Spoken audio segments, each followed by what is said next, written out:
Bismillahirrahmanirrahim. Assalamualaikum warahmatullahi wabarakatuh. Saya minta waktu beberapa menit. Tadi sebelumnya saya sudah menyampaikan permohonan kepada Pak Enggar. Pak Enggar tadi berkata, saya mohon maaf gaya bahasanya vulgar. Tadi di depan seperti itu. Dan saya secara pribadi minta izin, Pak nanti saya mau ngomong jauh lebih vulgar lagi dari itu. Apa yang membuat vulgar? Saya sampaikan dulu 3 fakta yang dirangkum dalam sebuah premis. Fakta yang pertama itu adalah bahwa guru-guru di Indonesia adalah jajaran guru-guru terburuk di dunia. Yang kedua, siswa-siswa di Indonesia adalah jajaran-jajaran siswa-siswa terburuk juga di seluruh dunia. Dan yang ketiga adalah bahwa artificial intelligence beserta seluruh rentetannya, adik dan kakaknya, itu benar-benar mendisrupsi dunia sampai akan terjadi perubahan radikal di dunia pekerjaan, jutaan, ini tergantung lembaga surveinya, tapi sampai menyebut misalkan 7 juta orang akan kehilangan lapangan pekerjaan dan ada sekitar 9 juta lapangan pekerjaan baru yang menanti. Tapi saya ingin uraikan satu demi satu sesuatu yang tadi mengerikan itu. Misalkan yang pertama, guru di Indonesia dikatakan sebagai guru terburuk di dunia. Siapa yang mengatakan seperti itu? PISA, termasuk juga Kementerian Pendidikan. Kementerian Pendidikan di Indonesia pernah membuat misalkan uji kompetensi, dan hasilnya hanya sekitar 1/3 guru di Indonesia yang lulus uji kompetensi, tertulis. Kita belum berbicara pedagogi, kita baru berbicara soal pengetahuan. Ternyata hanya 1/3 guru yang layak untuk mengajar. Sekali lagi, saya juga guru. Kita belum berbicara tentang sesuatu yang baik, kita berbicara tentang sesuatu yang mengerikan dulu. Saya mohon maaf. Nah, dari guru-guru yang jumlahnya sangat sedikit itu, bagaimana ketika mereka harus berhadapan dengan dunia akademis di masa depan yang selalu berhubungan dengan digital. Hasilnya ternyata luar biasa mengerikan juga. Kan gini, baraya semua, ketika kita berhadapan dengan dunia elektronik itu ada 4 level. Level yang pertama itu adalah pembaca dan pengguna. Level yang kedua itu yang terlibat. Yang terlibat di dalamnya bisa menggunakan sampai detail. Level yang ketiga itu adalah pengguna. Dan kita bisa menggunakan media elektronik untuk menyampaikan pengajaran-pengajaran. Dan yang keempat itu level keempat itu adalah level di mana guru itu sudah bisa menjadi trainer bagi guru-guru yang lain dalam pembelajaran berbasis elektronik. Ini baru elektronik ya.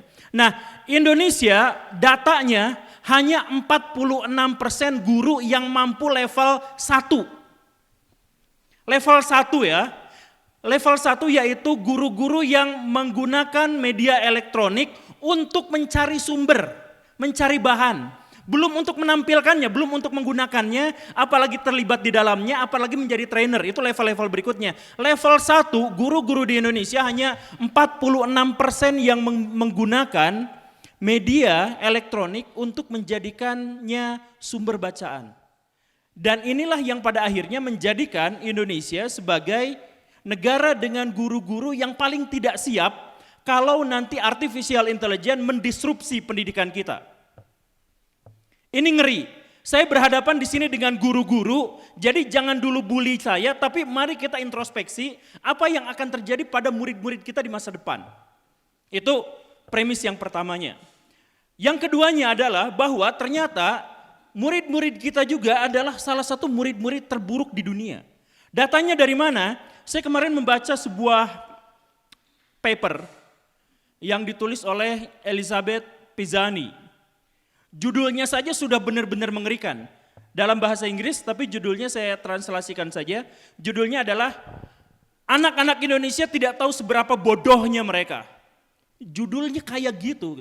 Anak-anak di Indonesia tidak tahu tentang betapa bodohnya mereka. Anak-anak yang di mana yang dimaksud? Dia menuliskan di situ bahwa anak yang dimaksud itu adalah anak SMA. Dari mana dia mengambil sebuah kesimpulan bahwa anak-anak di Indonesia itu tidak tahu sebetapa bodohnya mereka?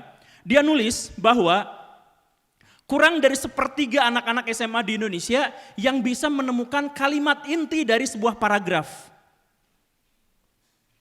Kalimat inti dari sebuah paragraf, kurang dari sepertiga anak-anak di Indonesia SMA yang bisa menemukannya.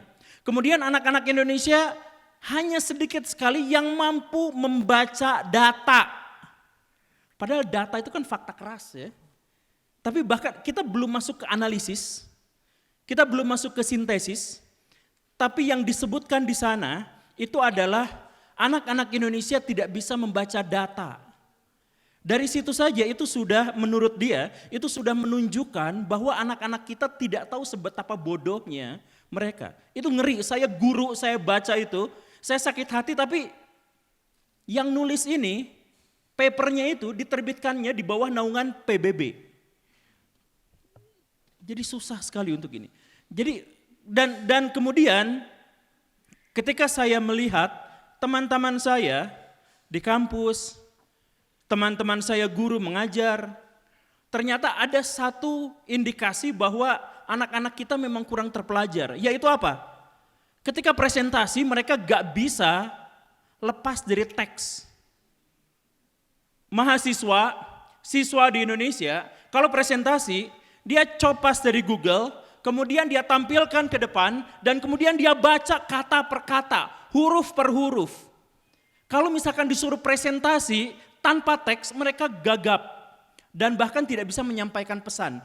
Penyampaian pesan adalah inti dari sebuah peradaban.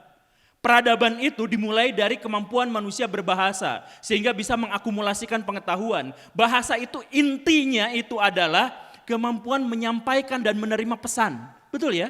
Nah, kemampuan dan menerima pesan dari anak-anak kita gagal total ketika mereka tidak mampu mempresentasikan bahkan ide orang lain. Jangankan mempresentasikan ide sendiri, ide orang lain yang dia copas dari Google, mereka gagal untuk mempresentasikannya. Itulah kemudian disebut bahwa Indonesia memiliki anak-anak yang tidak tahu betapa bodohnya mereka. Kan ngeri. Dan premis yang ketiga ternyata adalah ketika kita berhadapan dengan fenomena-fenomena seperti itu dan fakta-fakta seperti itu, kita berhadapan dengan artificial intelligence yang saking mengerikannya perubahannya sampai tokoh-tokoh pembesar mereka dipelopori oleh Elon Musk dan kemudian 1.000 orang mendandatangani sebuah petisi, mohon hentikan dulu perkembangan artificial intelligence karena dampak besarnya itu benar-benar di luar prediksi kita, di luar kemampuan kita dalam menelaah apa yang akan terjadi di masa depan. Dampak minimalnya adalah bahwa kita akan benar-benar mengalami sebuah revolusi di mana kita tidak bisa mengantisipasi dampak-dampaknya. Contoh kecilnya yang tadi itu, kawan saya editor, senang banget ketika ada program-program artificial intelligence yang membantunya dalam bekerja.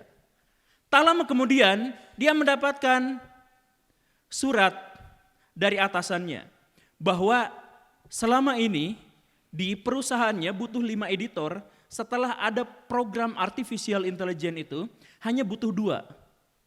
Jadi tolong siapa yang ngalah mundur aja. Persis meme yang tadi ya. Iya, persis. Awalnya senang, iya, taunya dia kegeser sendiri. Persis. Nah, kalau misalkan kita hubungkan dengan fenomena pendidikan di Indonesia, ke depan seperti apa? Ke depan ngeri. Karena apa? Tadi berbicara soal profesor yang ya di Indonesia ada yang bilang dipersulit, ada yang apa. Tapi kita lihat datanya. Gelar doktor di Indonesia itu jumlahnya sekitar 30 sampai 35 ribu orang. Sedikit sekali persentasenya dibandingkan penduduk Indonesia, hanya 30 sampai 35% doktor di Indonesia. Dari 35 ribu orang itu, 80%-nya adalah doktor jurusan agama, hukum, dan ekonomi. Science sekian persen, sedikit sekali, digitnya cuma 1. Artificial intelligence hampir tidak ada, 0, sekian persen. Semuanya tidak ada. Jadi apa maksudnya? Maksudnya adalah kalangan akademis kita yang bergelar doktor itu kebanyakan adalah yang jurusannya berhubungan dengan masa lalu dan masa sekarang. Jadi kalau kita berhadapan dengan disrupsi pendidikan di masa depan, izin untuk menyampaikan pesimisme agar kita tergerak untuk bisa menggerakkan masa depan. Bahwa kita dalam masa yang sangat kritis. Karena guru-guru kita kurang dari 50% yang melibatkan pembacaan sumber-sumber elektronik. Siswa-siswa kita adalah siswa-siswa yang tidak terbiasa dengan pendidikan-pendidikan masa depan, dan pada faktanya kita berhadapan dengan masa depan yang sangat mengerikan. Jadi dari situ, semua yang katanya di sini alumni UPI, yang katanya guru, yang katanya anak muda, yang katanya akan mengisi masa depan, mari kita berpikir sama-sama, mari kita pergerakan hati kita, karena masa depan kita ada dalam sebuah masa yang sangat krisis. Saya hentikan dulu di sini, nanti kita lanjut di forum diskusi. Oke, tepuk tangan dulu. Biar mereka produsennya menjadi semakin kaya dan kita ketergantungan pada kekayaan mereka.